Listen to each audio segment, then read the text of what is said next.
First day at the wall, and I'm worn out just watching. Things are tough out here, and it's just the training. Our boys are more likely to die like this than in battle. But these men are legionaries, the best of the best. Centurion wants to show us auxiliaries how real soldiers operate. And this is what we've come to see.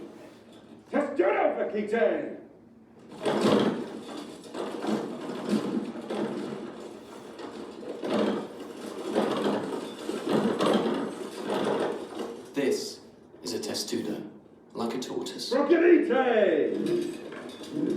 nasty little Brits mostly ride on horseback, but if our legionaries keep their shields tight and get in close, they're invincible.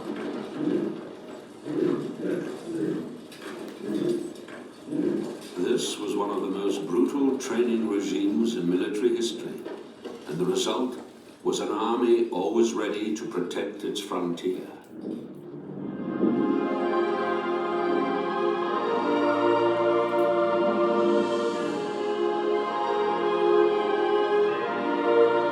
Upon arrival from the Maiden Road, life as a soldier began at the mighty fort of Magna, a heavily fortified garrison built in the mid-AD 80s, some 40 years before work on the nearby wall began. You see Magna here in its prime, as I prefer to remember it. But the centuries pass by in the blink of an eye. And this is all that now remains. Just meters away from where the huge fort of Magna once stood, you will now find the present-day Roman Army Museum.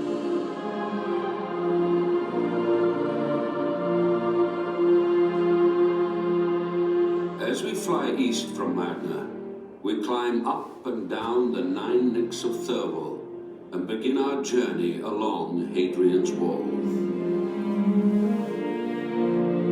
Here, along the peaks, the wall would have originally stood some 6 meters high. Its evenly placed mile castles, turrets, ditches, and forts created a very efficient customs post, a hub of trade. But it was also a barrier to a more savage land, a barrier that required protection.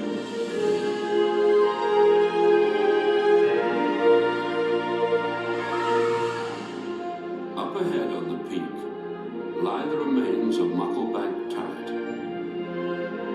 a very precarious location to build a watchtower.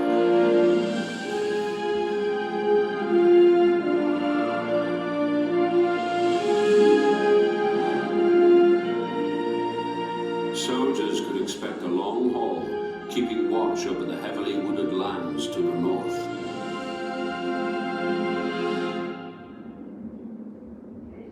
Turret duty, dull as mud.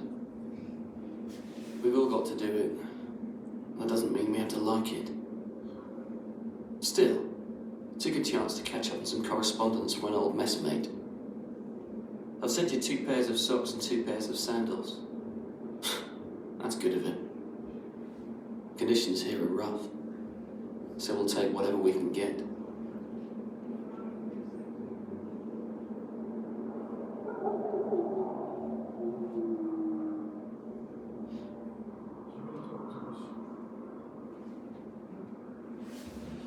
Night watch is the worst. They say there are trained killers out there, but then there are trained killers in here too. The result here is they don't give us much trouble. So, in the absence of attack, you just find yourself fighting the cold and the boredom. No offense to Severus here. That's no worse.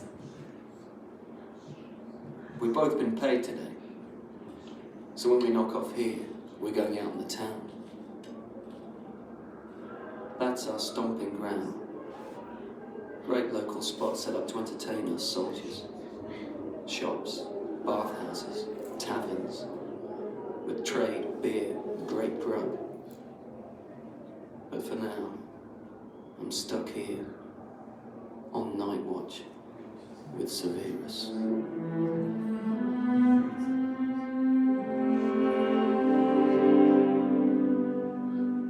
Very little can be seen of the wall beneath us.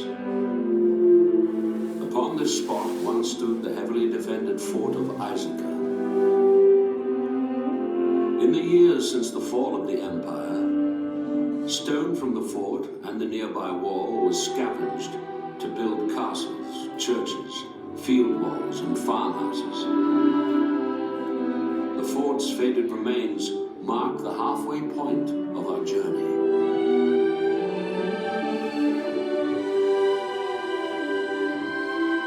Here, at Caulfield's, the wall is far more visible, and we can clearly see one of the many mile castles that lined the route. This one would have been manned by 10 or more soldiers at any one time.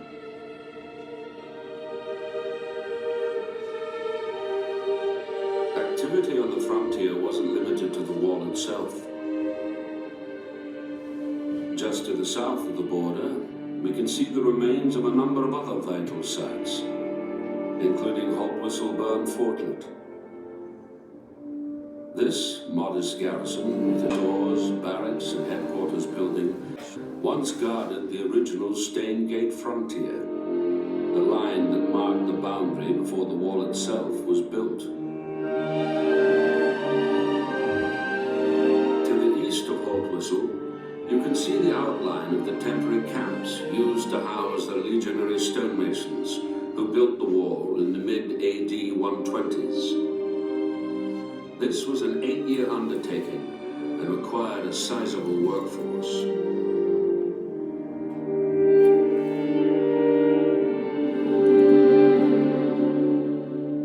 The Roman workforce would then have begun work on what you see beneath us. This is a vallum, a deep ditch to the south of the wall, which helped to keep intruders and thieves out of the military areas.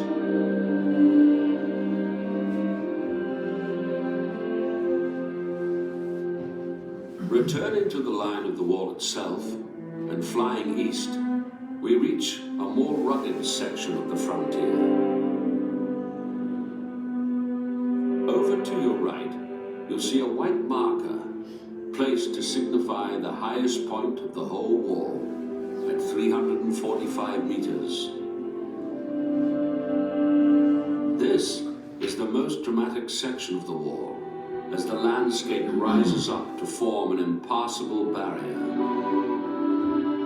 A potential attacker from the north would have little hope of storming such a well-protected position. However, these heights were a disadvantage for some, as the unfortunate Roman builders would have had a long, hard job hauling the materials up to the top of these daunting peaks. Down below is one of the best preserved mile castles on the wall.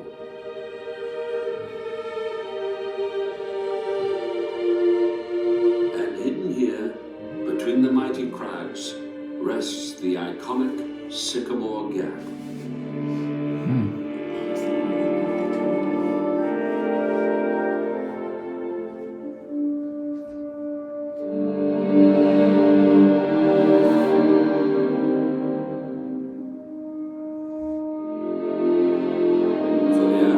Soldier, life on the wall wasn't all work. A favorite off-duty pursuit of the commanders here was hunting.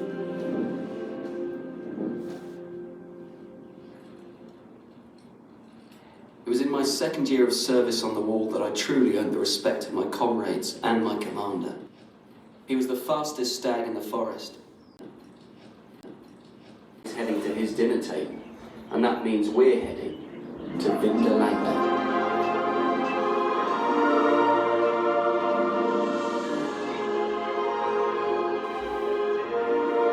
7 miles to the east of Magna lay the magnificent site of Vindolanda. This huge fortification would have been a vibrant hub of activity out here on the wall. The main fort gates were to the north and west. 600 soldiers, consisting of 480 infantry and 120 cavalry, would have been housed here.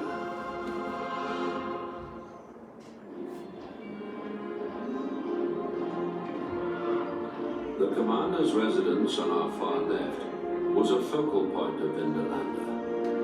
Positioned next door was the headquarters building, housing the Chapel of Standards. It was well guarded because inside was the sunken strong room containing the soldiers' pay and savings. Outside the fort was a small town, Vicus as we called it.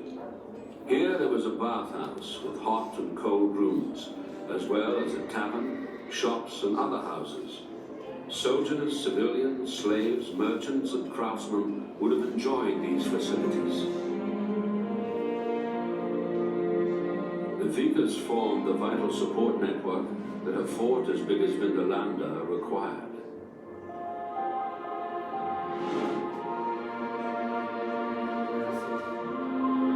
The modern Vindolanda site is one of breathtaking archaeological interest. There were at least 9 forts in Vindolanda. The remains you see today are of the 3rd and 4th century stone fort.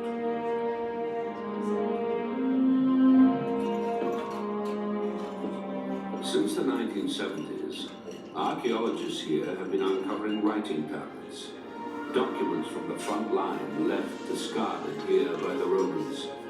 They could be letters, military lists, accounts, or even quotes from the classics. These ink-on-wood tablets, similar in size and thickness to a modern postcard, give real-life testimonies of life on the wall and offer modern visitors a genuine insight into experiences from nearly 2,000 years ago.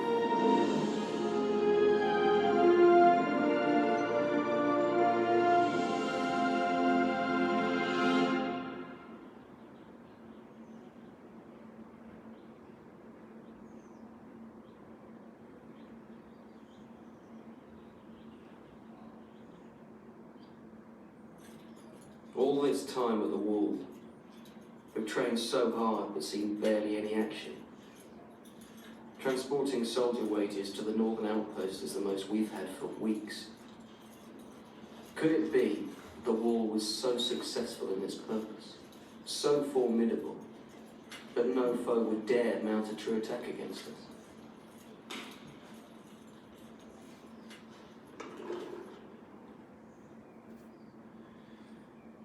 I shouldn't have worried.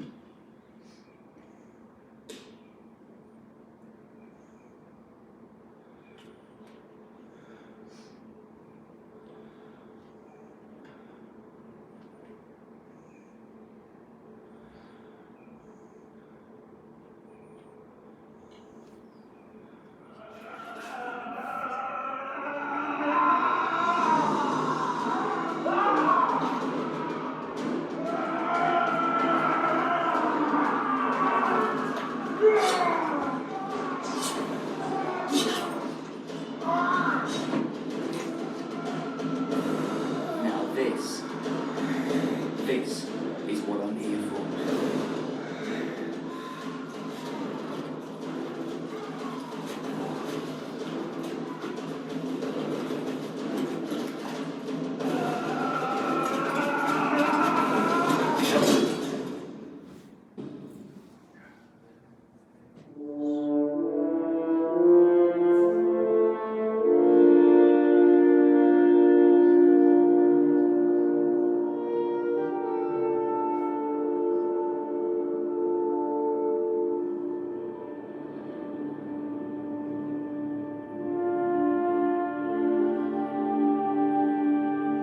Romans ruled in Britain for nearly 400 years.